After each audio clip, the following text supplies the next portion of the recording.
Welcome to this special one-on-one on Teal Town, USA. I am Barracuda, and I'm thrilled to be joined by a man who has left a major impact, not just on the Bay Area with his creations, but you could say he's changed the way of branding in the world of sports. I'd like to welcome Terry Smith of Terry Smith Creations. Thank you for joining us. Thank you. Thank you.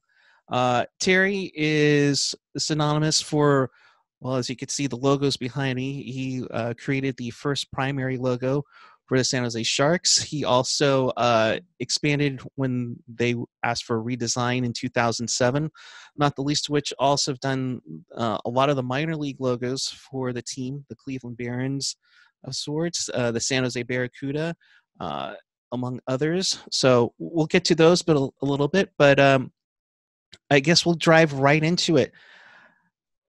Terry, the process of creating a logo, let alone a sports logo, I know can take quite a bit of time.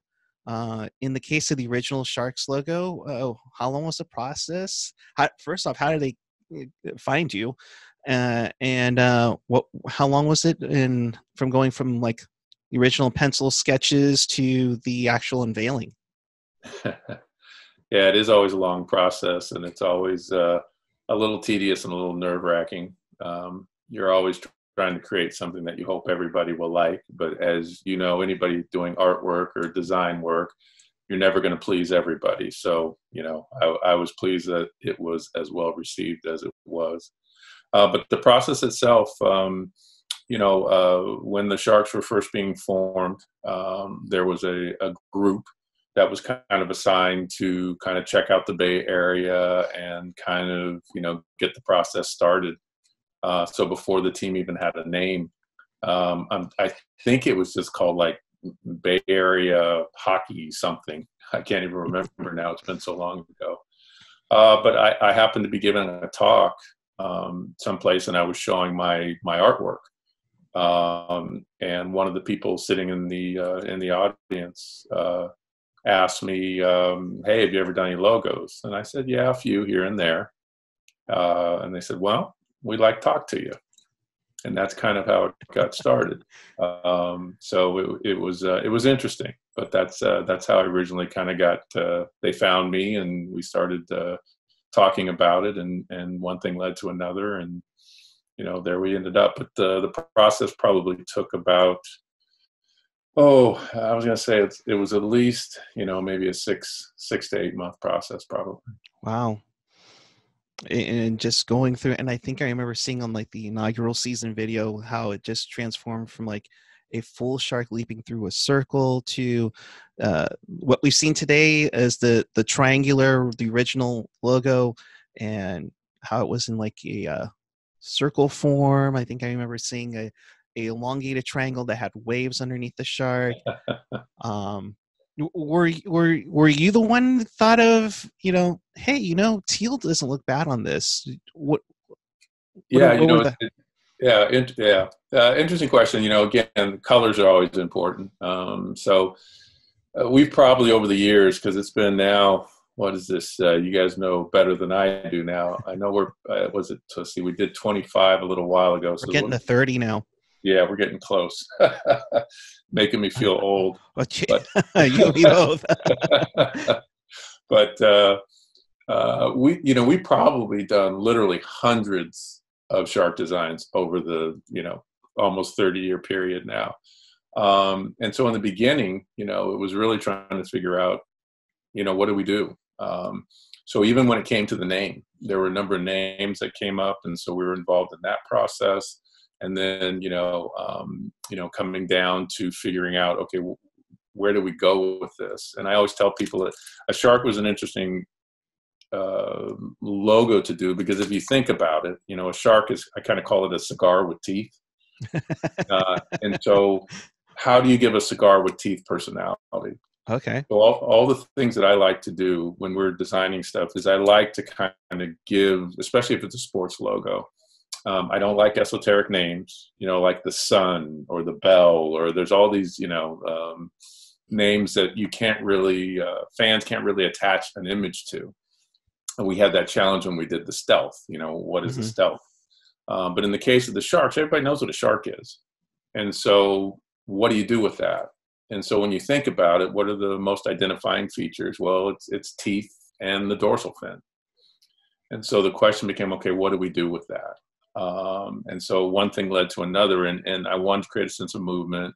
There were two other artists I was working with at the time. There was an artist named John Zalesnik years ago who was working with me. In the more recent versions, there was an artist named Norman Felkley who I work with. Norman and I've worked together for years. And so what I like to do when we're working on a project like this is we kind of all come at it from different directions in the beginning. So I try to remove my ego out of it and just say, okay, we're going to, yeah, I can do that. Some people don't believe it, but yeah, you have to. Because what you're trying to do is you're trying to solve the problem for the client. And so what we do is, I want to get different people's interpretation of it. But long story short, one thing led to another, and we ended up kind of figuring out how we could kind of do a graphic design that kind of represented shark. So if you think about the original logo, it's really kind of an oval shape, but we put an emphasis on the teeth and the dorsal fin because the whole design is really black, and really all you see is this black shape, right, almost black silhouette, and then there's an eye in there. And then, the biggest and most controversial thing when we did the first one was, snapping a hockey stick in half. Really? Oh, league did not like that. Really? No. And you can understand why, right? We're taking their hockey stick and we're breaking it. And that's not something you would do. So we did a lot of things with that logo that had just never been done before. And this is leading me into the color. So the league really did not like that logo at all. And, it was not a traditional hockey logo at all. And so they were very skeptical, and they were kind of asking the team, do you really want to do this? And fortunately, Wow. the Sharks said, the people in charge said, yeah, we want to move in this direction. And so, the league kind of reluctantly said, okay. Like, we'll go for it. Yeah. Yeah. And so we, at that point, it was like, okay, what do we want to do with colors?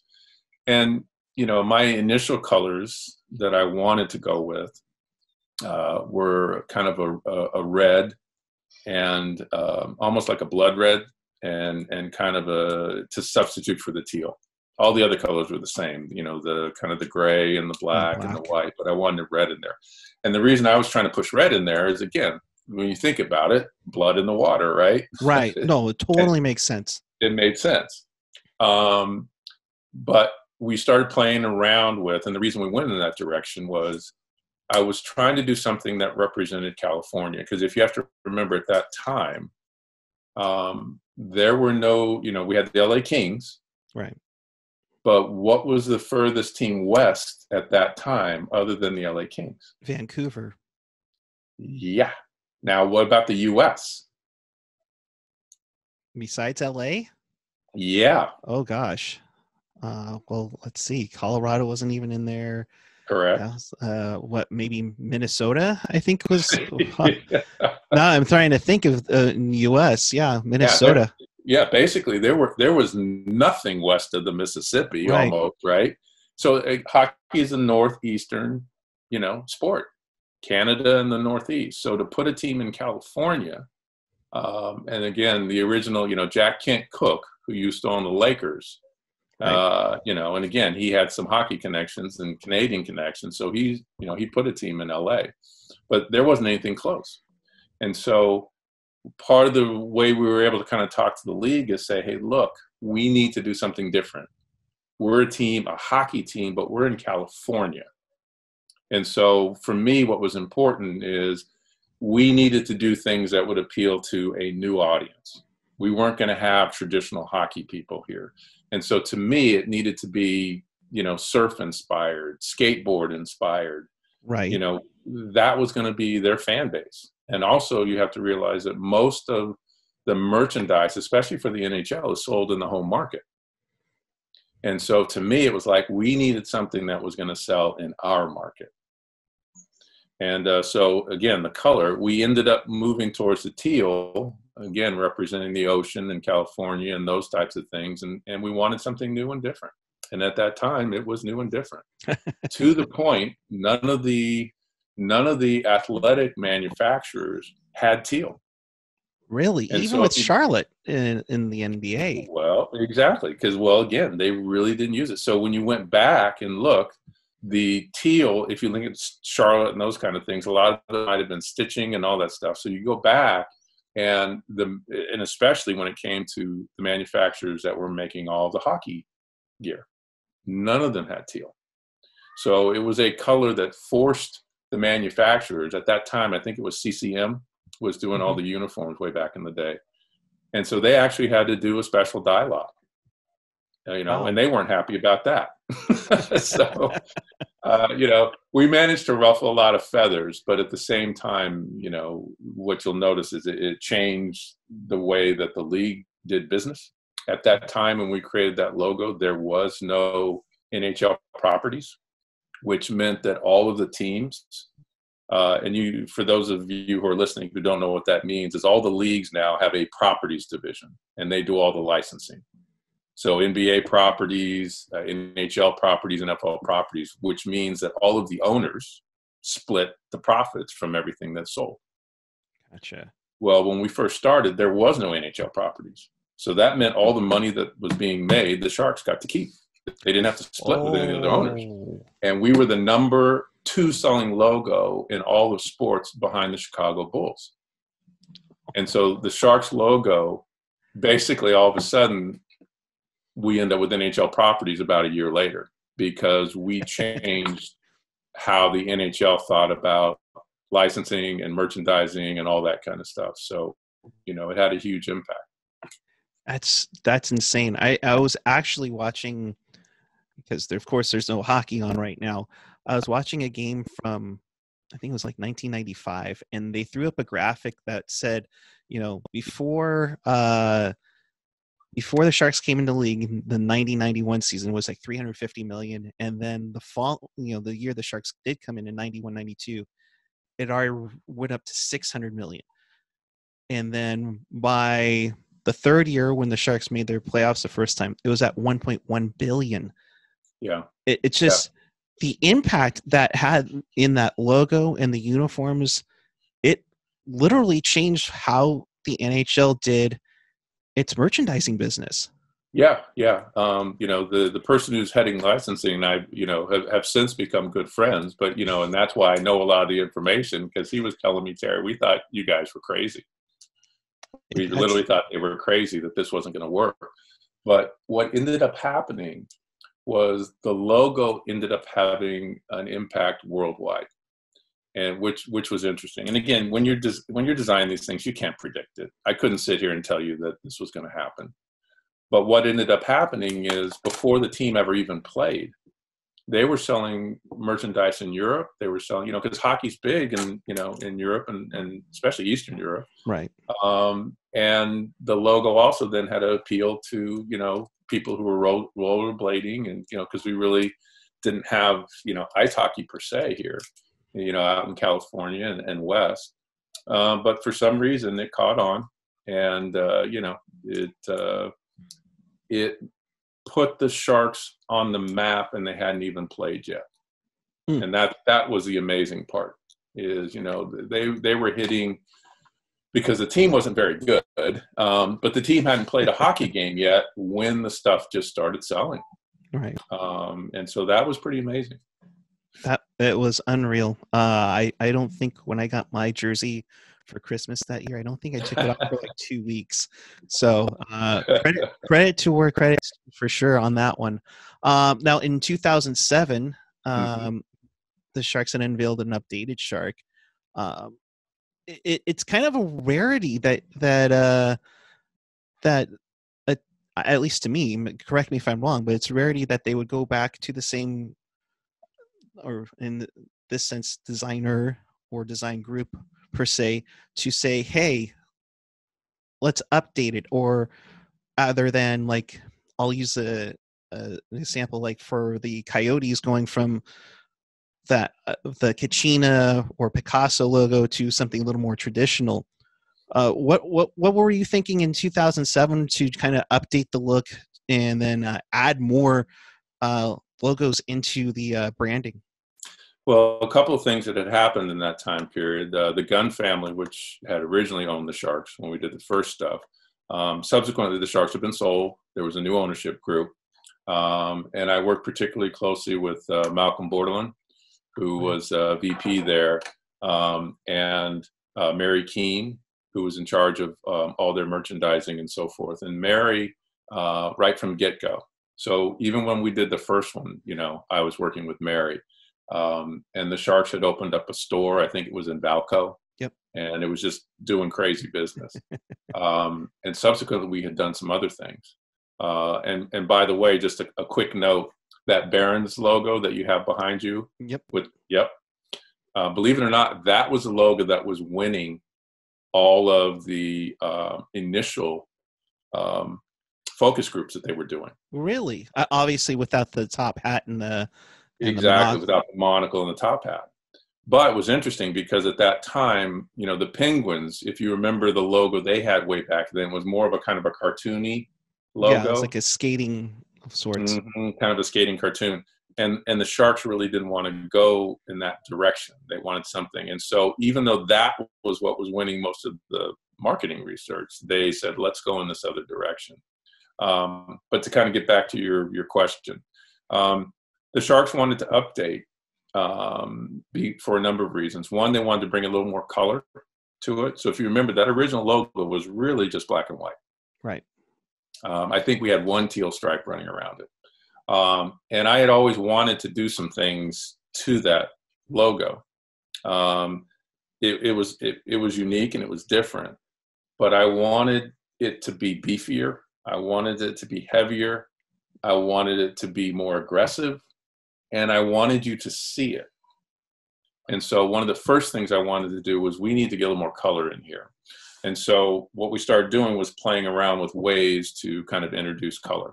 In other words, by that point, the Sharks were known for teal. Right. Yet there was no teal in their logo other than the thin stripe. Right. We also wanted the shark to be more 3D. Okay. And if you think about the original one, again, solid color was pretty flat. So we were able to come back, give it a little dimension. We were able to put a big swatch of teal across the top of it. So when you see the shark now, you could actually see the shark. We kept the darkness there again. So now we actually had the teal and the black. And then introducing, you know, bringing back on the original logo, there was kind of a burnt orange, and that was on the hockey stick. Right.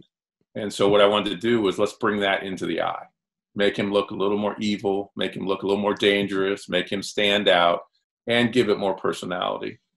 One of the other issues we had is the original logo, there was lots of lines on the stick and lots of lines in the teeth. It was great in the beginning because it was really hard to counterfeit the logo, because people are always complaining about it. You know, hey, this is really hard to reproduce, especially the stitch and sew. But it meant it was a pain for the people to try to knock it off too. Mm-hmm.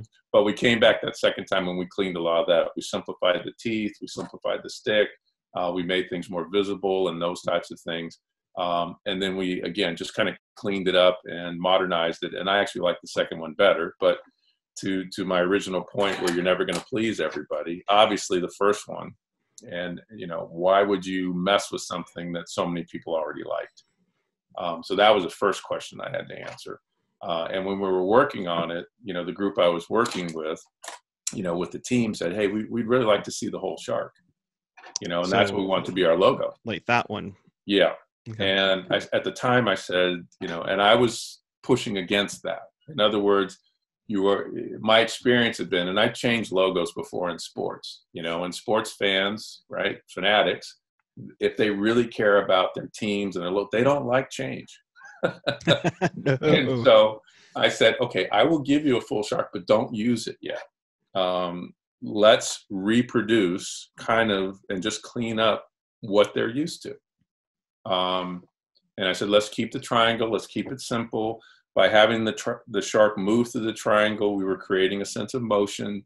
I said, we'll make these subtle changes. And I said, a lot of people may not notice the difference. And sure enough, right, if you're not an avid Sharks fan or an average sports fan, a lot of people didn't notice the difference. Now, those people who are Sharks fans, they were going to notice. They're going to notice every little thing.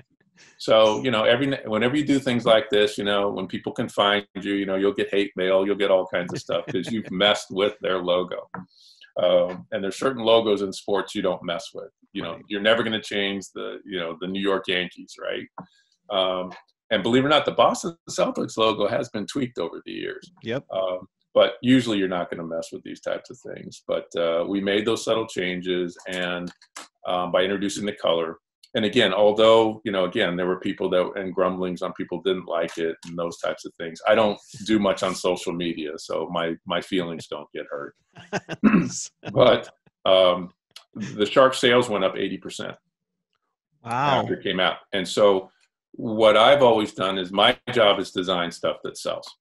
And that's one of the main things and the main focuses where I say we had a big influence on sports logos, because before, people always generated a logo to represent a team and an area.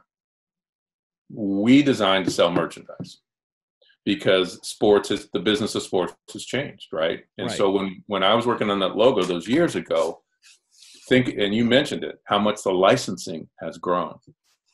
And so I was a little bit ahead of the curve saying, we're not designing something, just for San Jose or just for this. No.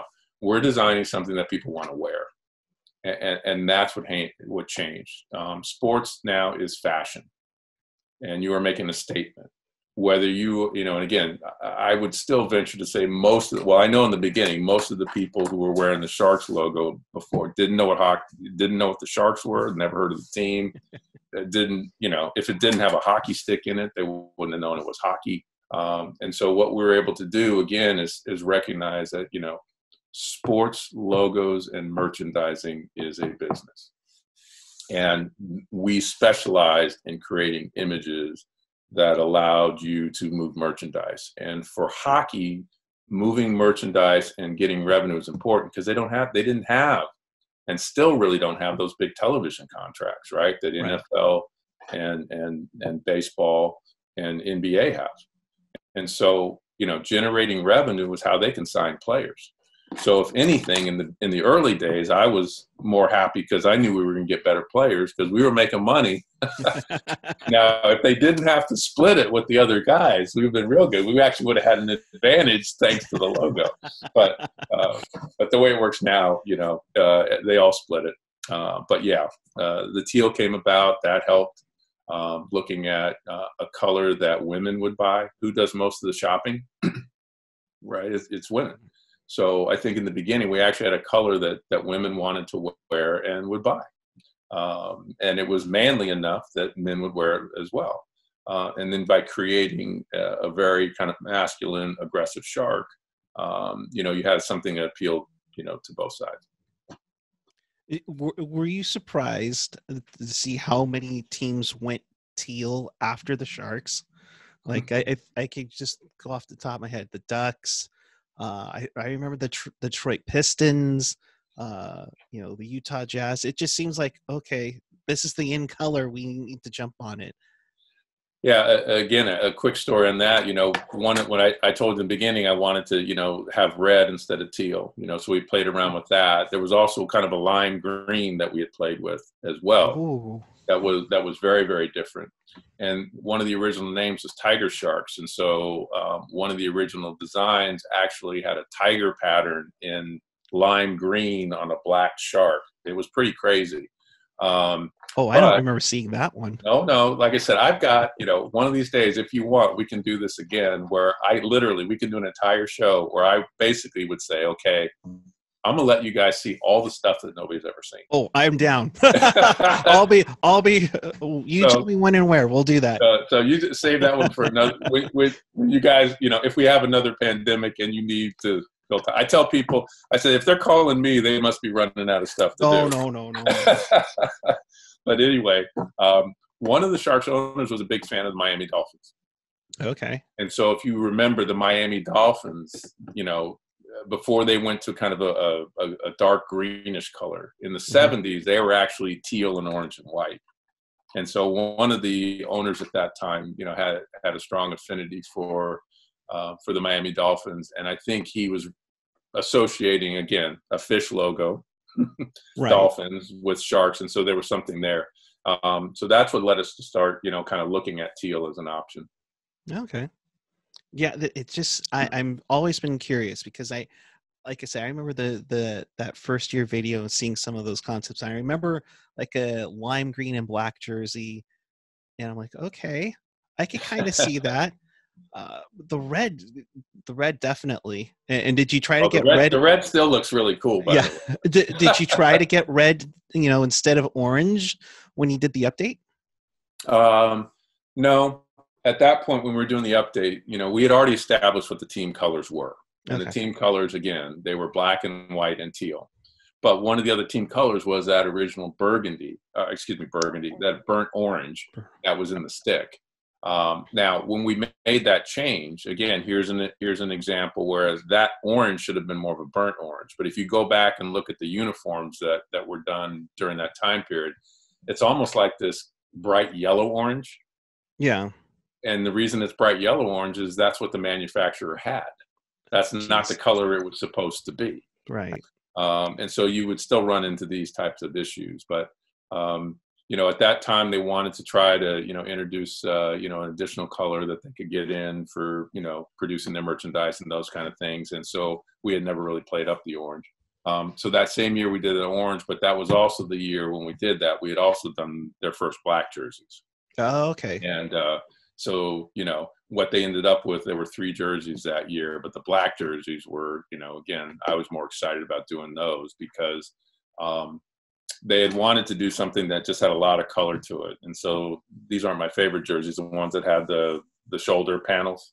Okay. Yeah. Yeah. Yeah. Yeah, right. And again, there were orange stripes on them. There was an orange thing going around the shoulders. It just, too much color. But that same year, again, they said, okay, we need a 3rd jersey. So that's why I did the black. And I said, okay, since I had to go overboard on this one for you. So you don't always get to, yes, I get to do the designing, but at the end of the day, they have to make the decision. Right. So at least on the black one, I said, hey, look, you got that one. I said, I want this one to be clean, simple, and that's the one the players liked the most too when we came out with it. And I said, this is the one to put the full shark on. And Yeah. so that was the first time you saw the full shark.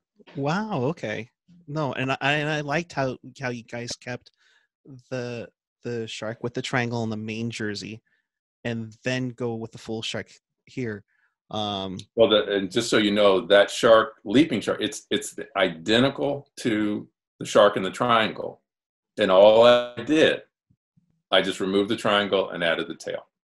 Really, Otherwise, it's identical. And that way I kept consistency between the 2 marks. and I like that. I like that.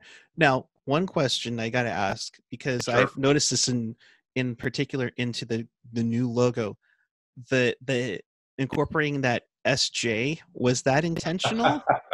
Are you talking about what they call the screaming shark? No, no, no. I'm talking about the updated Oh, shark in the 2007. updated shark. It's always funny, and I always get asked these questions, and I'm always vague on my answers, and I'll be here as well. When you're creating these things, what you want to do is you want to create things that fans get excited about.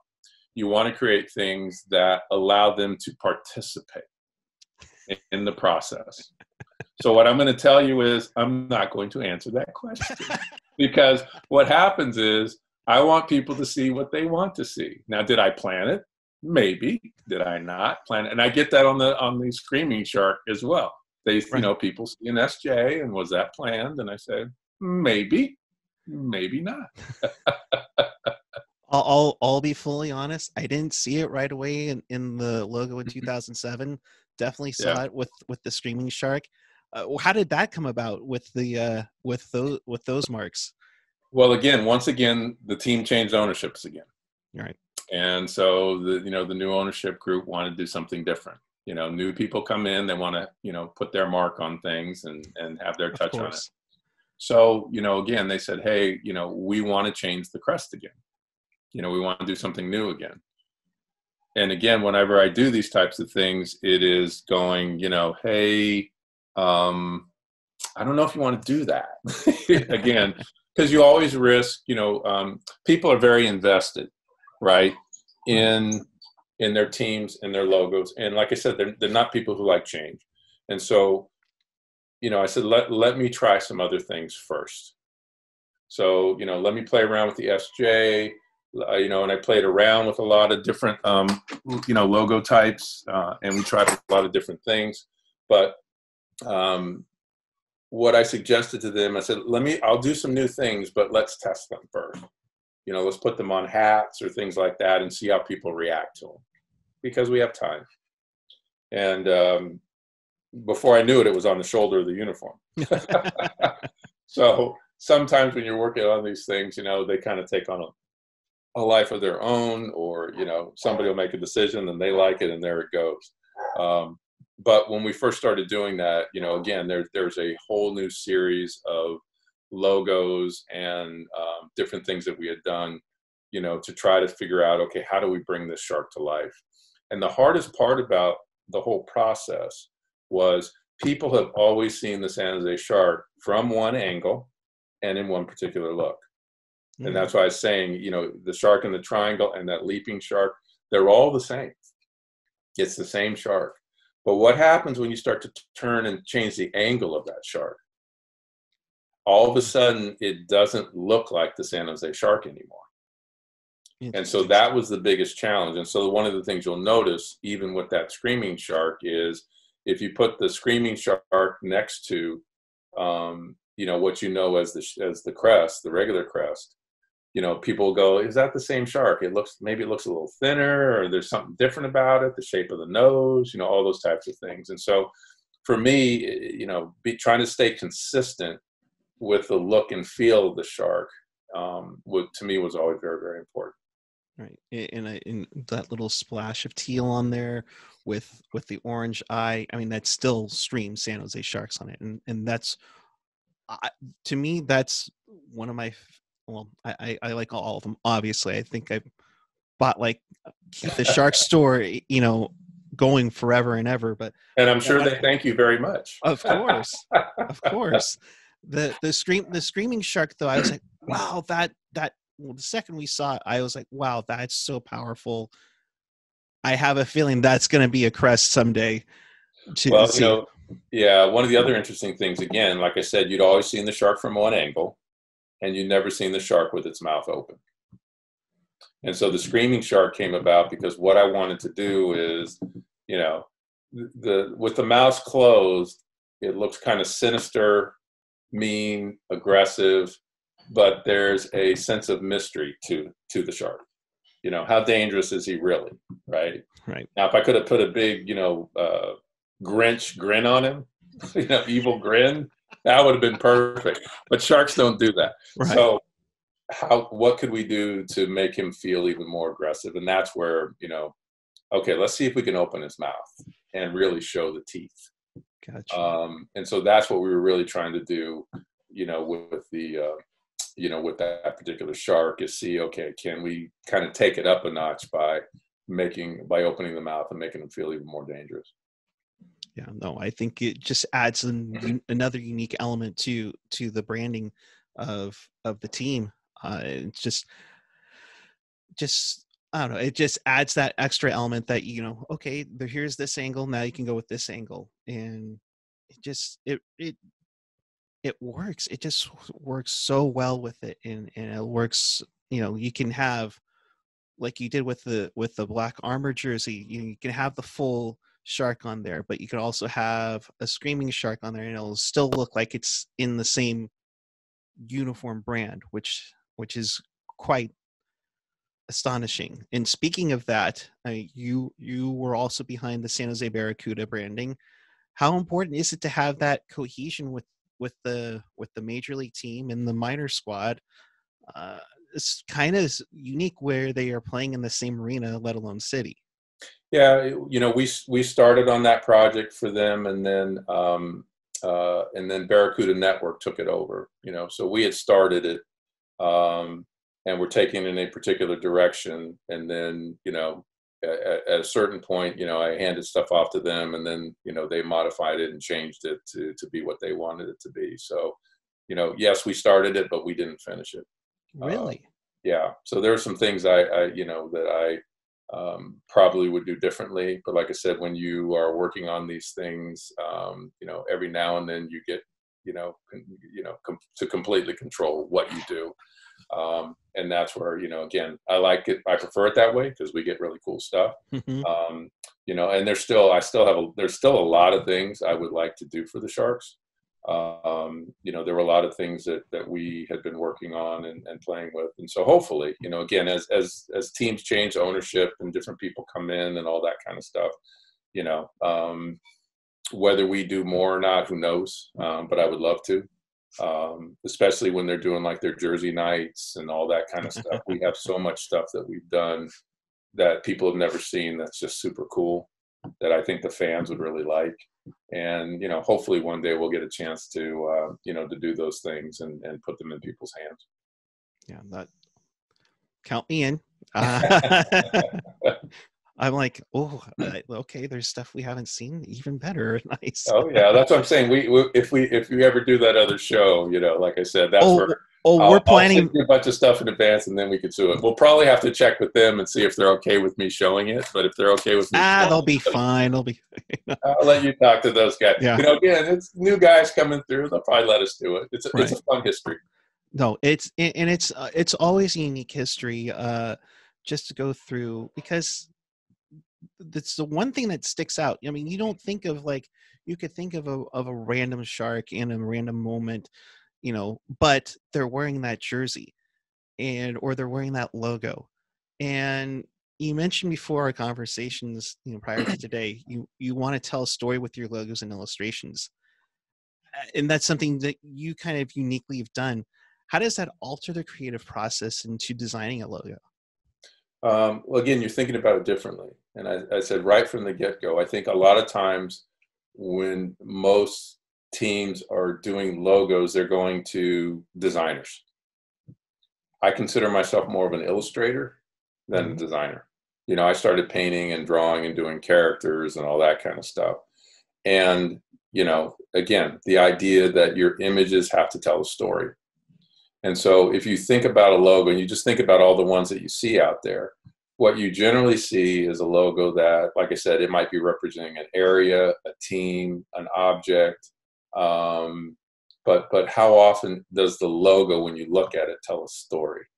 And so for us, the logos that I was always working on were ones where, again, even though it's a shark, like I said, it's a cigar with teeth. So how do we say something with that?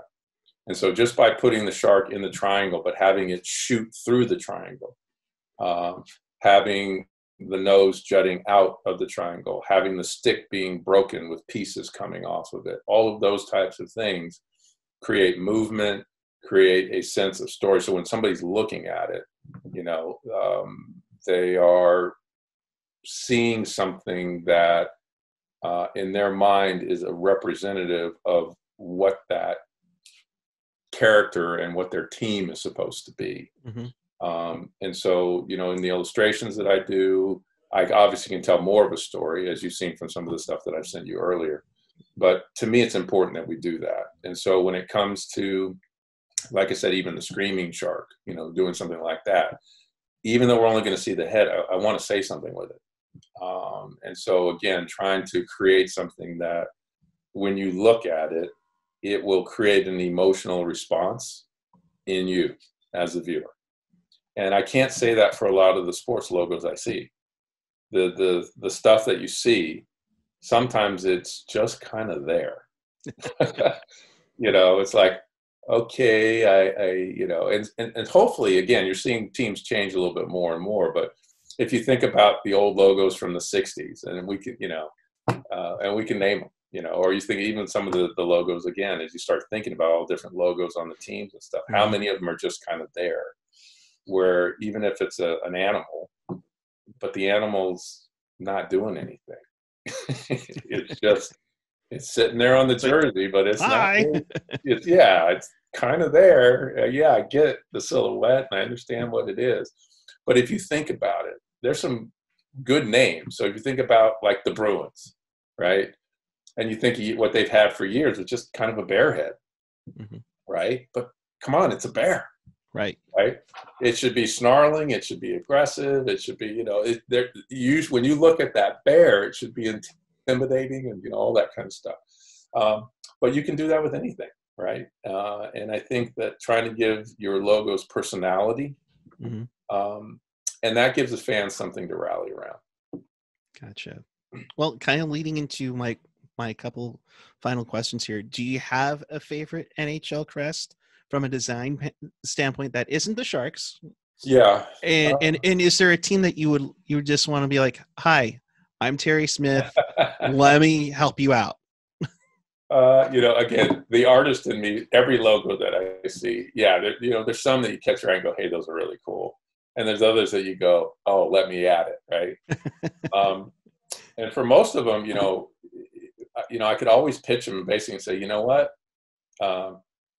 I could increase your sales. And I think it would have been easier for me if NHL properties didn't exist, because then I would have sent a letter to every owner and saying, see what we did for the Sharks? You know how much money they're making? I can do that for you, right? that would get any owner's attention. Oh, yeah. But nowadays, quite honestly, sports is about the licensing is not as big a revenue stream as it once was. So with the NFL and with the NBA, the television money is where it's at. Right. And that's reflected even if you look at the collective bargaining agreements. The deals now between the players' unions and the leagues. We have a license with the NBA right now, and so we put out these stylized figures called small stars. So you can go to small-stars.com and you can see them. So we've created these stylized figures. But when we first signed that deal, I think it was about 4.5 years ago, the NBA had the players' licensing rights and logos and uniforms and all that kind of stuff. In the subsequent collective bargaining agreement, they gave the players back the rights to their likenesses and all that kind of stuff, because they weren't making that much money on it anymore compared to TV. Wow. And so, and now as far as the licensing, yes, it's a huge business, but it doesn't come close to, and it's more of a headache than simply getting a check, from the networks. So makes sense. Yeah. So NBA and NFL just huge. So hopefully, NHL can move in that direction. But right now, you fans out there still, are a huge factor in terms of supporting the NHL. And, hopefully, again, I'm trying to get them to rethink their licensing, but we'll see what happens. But to get back to your question, logos that I like. NHL. Now, I'm running through all of them in my head. Who would I? Well, look, I'm going to ask it to you. Is there one? What are some that you like aside from the Sharks? The original Panthers one, I had really liked just how it was that leaping panther. Yeah. Just because it showed that motion that you were talking about with the Sharks one. It's funny when you mentioned that, because remember the Predators? Yeah. Their first logo? Yes. I actually got somebody actually sent me a letter, because you've seen the original San Jose SaberCat logo. Yes, big time. So somebody sent me a letter saying, we want to sue them because they're copying our logo. And I said, no, ours is better. Leave it alone. The way they did theirs, the teeth were too big and there was stuff going on. I said, nah, don't even bother. So I don't think they did, but in the beginning. Yeah. But yeah, a lot of times there's old school stuff, but I'm just trying to think in terms of some of the new ones. There's been some interesting, where people have tried some different things. Most of the kind of the fun logos, I think, where you see people experimenting, are in the minor leagues. Right. And that's where I think you get some kind of fun, innovative, different types of things. By the time you get to the NHL, at that level, a lot of times there's too many cooks in the kitchen. And so just like what I explained to you, if the NHL had their way, the Sharks logo never would have existed. You never would have seen it because they would have, like I told you before, they didn't like it. So what you would have gotten was the usual typical, who knows what it would look like, but it wouldn't look anything like what we did. So, I give the Sharks at that time and people who were in charge because they basically pushed it through. We want to be different. We want to be innovative. And to do, and because we're able to do it, it did change the rules. And so I think what you'll see now, at least people will be more open at the league level to, to trying some new things. Yeah. And you especially with the third jersey program, that you can go a little more wild with it. I would say now I think about the Minnesota Wild logo, just kind of has that double meaning to it. It's the wilderness, but it's also a beast head. Also, there's one of those names that I was telling you about, right? What do you do with wild? Exactly, and you can. It's almost, there's nothing specific you could really do with it, but and it's a great example of those esoteric names that I was talking about. And I think when you pick esoteric names, it makes it difficult for the fan base because if you're in people, when you're talking to them, like, okay, oh, you like the Wild, what's the Wild, right? And so trying to create something that everybody can rally around, because again, that name's going to have different meaning for different people. And so you literally have to invent what the Wild is for everybody. Whereas again, you say Sharks, okay, everybody knows what Shark is. There's certain attitudes and just the knowledge. People bring a certain thing to the table. And that's why I say, selecting those names. And a lot of times, like I said, I think sometimes teams try to get too cute with it. And I actually think they do a disservice to their fan base because they make it very difficult for them to, figure out what it is. So you have to get really clever. With the Stealth, the San Jose lacrosse team, that was also, I think Silicon Valley Sports Entertainment owned that group as well. But in the beginning, it's like, okay, what do you do with the Stealth? And I remember that was a tricky one. But again, what I had to do is, okay, how do we give that an identity? And so we had our reasons for doing that. I know this about the Sharks, so I won't go into it. You're good. But well, what I did on that particular one, and again, I was working with Malcolm again. We had just finished doing the update on the Sharks, and now the Stealth was coming in. And so, the obvious thing when people say Stealth, they think about the bomber. But what else is it? That's the one tangible thing they can grab onto. But what I did was I said, okay, who's the fan base? And so you think it's lacrosse. So that's going to be mostly, younger people. It's going to be families. It's going to be, at that time, you're looking at, okay, who's playing lacrosse? Because those are the people who are going to be coming to the, to the arena. And it was indoor lacrosse. So again, a little different there. But you had an idea who those people were going to be. And so what I started to do was going, okay, how are they going to interpret Stealth? Now, we had some other names that I thought were pretty cool, but they didn't want to go down some of those paths. And so they were on Stealth. And so, okay, I go, you don't want to do a bomber. How does that work? That doesn't fit. But I knew who most of the audience was going to be. I knew it was going to be probably, by how the sport worked, again, guys were going to, it's kind of like how guys were going to be fighting, guys were going to be hitting each other.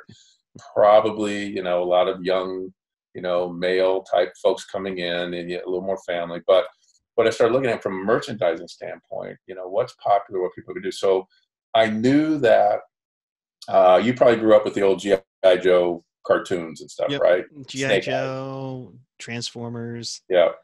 And so the coolest G.I. Joe was Snake Eyes. And so what you're looking at is Stealth was about being sneaky, being, you thought about the whole ninja stuff. You thought about all these things that, again, that they were going to bring to it. And so what I wanted to do was create a character that represented Stealth. And that's what we ended up with, if you remember that logo. Right. It was more about, okay, these are secret agents that are playing across. And so I'm going to do kind of the ultimate secret agent, cool, character with a little bit of ninja thrown in. And so you're able to create something that Now, again, because that was more of a minor league sport, would I have done that for a pro team? No. I would have done something different, a little more graphic.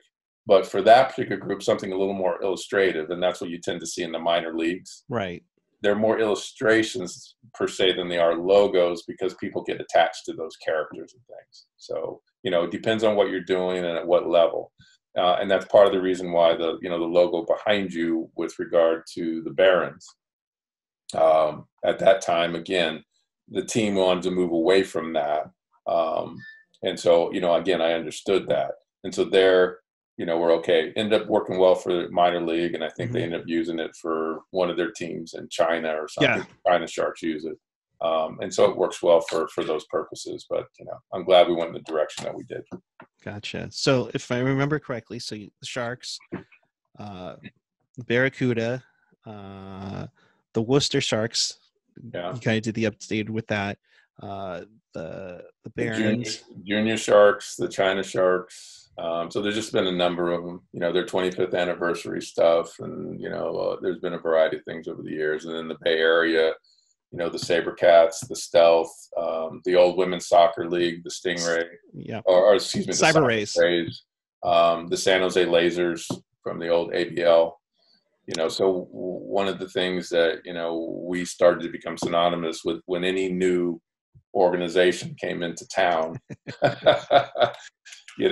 fortunately we would get a call because, we had done well for everybody else. But right. Yeah, over the years, we've done obviously quite a few.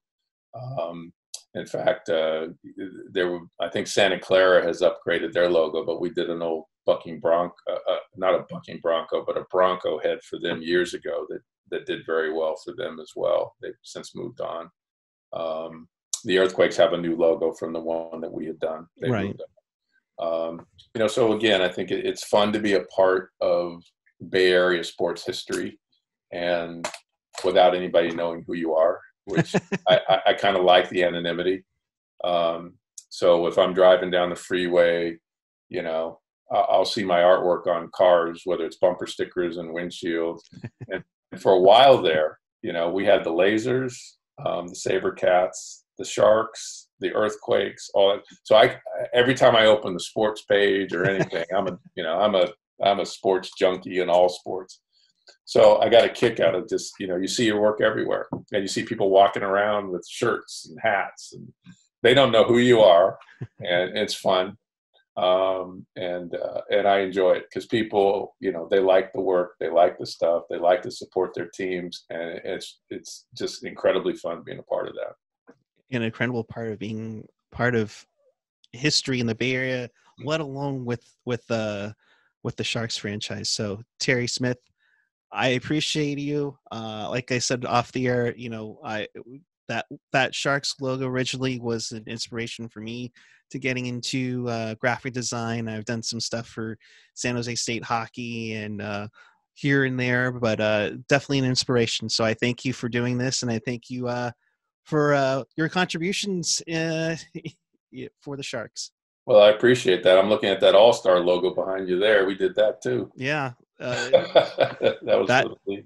and what a memorable night that was for that for that game. So yeah, well, it's fun. There was let's see, because that was a logo. I think that was a logo because we did the logo, but that one went out. But when we had started one, because I remember that year it got canceled. Oh, the 1995 one. Yeah, so we'd actually done it for the 95. It got canceled, and then they brought it back. So we'd actually done a logo for that nobody ever saw. So. You did the 95 one. There was one that was done and then didn't get put out, and then the league kind of took it and tweaked it and did some things to it. And so, yeah, there's all kinds of stuff. But yeah, the other thing hopefully we'll get to do is we're trying to do a deal right now where I'll be doing some illustrations for for the NBA and all that kind of stuff. So again, hopefully people will get a chance to see some of the other work. There was we had done back when they were at the Cow Palace. There was a night where some limited edition prints were done. So Charles Schultz had done one. Oh yes. And then I had done one with Pat Falloon. Oh. Traffic, and then there was one that was the cover of the first program for opening night. So okay, so that was you. I thought I had a feeling because that one. That one's just like no, the Pat Falloon I remember. Yeah, it's kind of like was it a beast of some sort? Well, the Pat Falloon was it was kind of this wide. It was him shooting a slap shot. Yeah, and like I said, one of these days I'll get you some stuff. So if people are interested, I'll get stuff to you that you can put up where people can take a look at some of the work. Definitely. But it's fun. But that opening night program. That program cover, yeah, it was kind of the logo and water. It was kind of a dark cover, and yeah, so we had done that too. And that was 3-dimensional. I just yeah. Oh, this looks amazing. So again, Terry Smith, thank you so much. Appreciate it. Oh, thanks for having me on. I appreciate it. And go Sharks. Go Sharks.